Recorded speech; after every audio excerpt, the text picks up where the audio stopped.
Just to update you on where we are with the service changes, when we became Wiltshire Council in April 2009, we inherited 4 different waste collection systems from the 4 ex-district councils. So since that time we've been looking at various options and proposals for designing a new service. One of the drivers behind that is that all Wiltshire residents deserve the same high level of service. And regardless of environmental considerations, we do need to be recycling more and landfilling less. The costs of disposal are rising considerably. At the moment, we pay landfill tax at £56 per tonne on every tonne of waste that goes into landfill. That's rising at a rate of £8 per tonne per year and will reach £80 per tonne by 2014. So we need to address that particular pressure. Many of you have told us that you're keen recyclers and you would like to do more. So one of the things we wanted to do with the new service was provide opportunities to everyone to recycle more materials. Last year we carried out a public consultation and I met some of you when I came to talk about the proposal at the time. The consultation was carried out county-wide, and of the people who responded, 72% were in favour of the proposed scheme. So this is the new service, and the key change for people in the south of the county will be the introduction of the non-charged opt-in garden waste scheme. So I was very pleased to see that 100% of you knew there wouldn't be a charge for that. So that's a message that we have managed to communicate. The garden waste bins will be collected fortnightly, and you'll retain your plastic bottles and cardboard collection also on a fortnightly basis. A key element of communication there for me is the fact that 45% of people knew it was plastic bottles that go into those bins, not all 1, 2 and 3 plastics. So we'll do some work on that in the near future. You'll also retain your fortnightly black box recyclable service, and in addition to that, following the introduction of the garden waste service, your non-recycled household waste will also be collected on a fortnightly basis. So a key message for today is to invite you, if you've not done so already, to sign up for the new garden waste service. It is an opt-in service.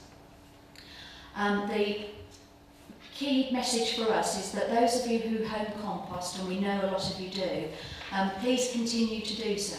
It's the most sustainable way of dealing with your garden waste. But we know that 12,000 tonnes per year of garden waste go into landfill, and that waste is 100% biodegradable. We need to pull that out of landfill as best we can, and so hence the driver for introducing this service.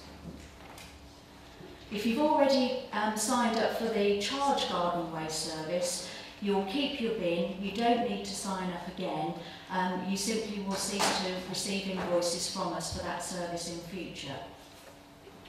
And the cut-off date for bins to be delivered in February 2012 is to sign up by the 30th of September. So please do so if you've not done so already. There are leaflets on the table which tell you how you can sign up. You can either go online and sign up yourself. You can use the leaflet. There's a form there for you to complete, which you can then return to the free post address.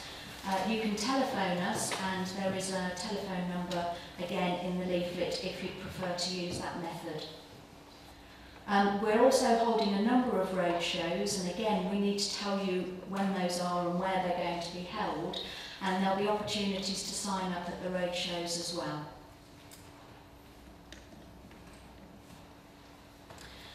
So just a quick overview of what can go into the garden waste bin. It's basically things like weeds, plants, hedge clippings, grass cuttings from your garden. What we don't want in there is food waste. We do offer a subsidised composter for dealing with food waste, and please speak to me after the meeting if you're interested in that. Also cardboard, we would like to go into the blue-lidded plastic bottles and cardboard bin, and paper into the black box. But details of what can and can't go in the bin are again given in the leaflet. So some information on road shows that will be taking place in the relatively near future. In Salisbury, Amesbury, Wilton, in the south of the county. There'll be road shows taking place during September where we'll be focusing on encouraging people to sign up for the garden waste service. There'll also be more road shows in the spring before the service starts, so we can talk to you again about what you can put into your garden waste bin, and also deal with any concerns that people might have about the changes to the services overall. So that's a quick overview of where we are, but I'm happy to take any questions. Tracy, can I ask you, do you confer with other counties? Because, you know, when we have friends in different counties, we go and say there seems to be a massive variation in the policy appertaining in the different counties. And that seems to me to be rather, well, I don't know quite what's behind it, because, I mean, you would imagine that a system, there's one system, ultimately, it should be right for the country as a whole, shouldn't it? As I explained at the beginning of the presentation, before we became Wiltshire Council, we used to have different systems just within Wiltshire itself. The reason being that it is for each waste collection authority to decide what system of waste and recycling collection it puts in place, and for each waste disposal authority to consider how it deals with the waste that's delivered to it. And different authorities have different pressures.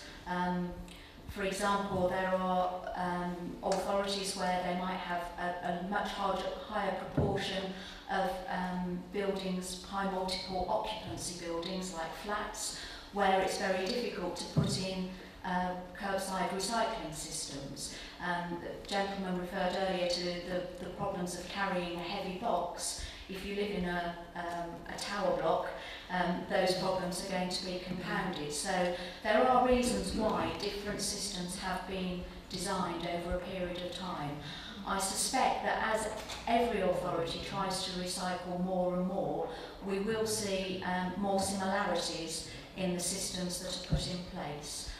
But I agree with you, there are difficulties, and particularly for those authorities who still have separate collection authorities and disposal authorities, so the district and county model, it can be a very complex process to address, just having different systems even within one county area.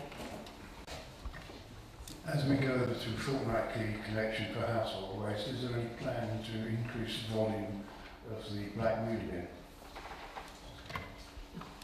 No, the standard size for the wheelie bin for the non-recycled waste is a 180 litre bin, which is the size that you have at present.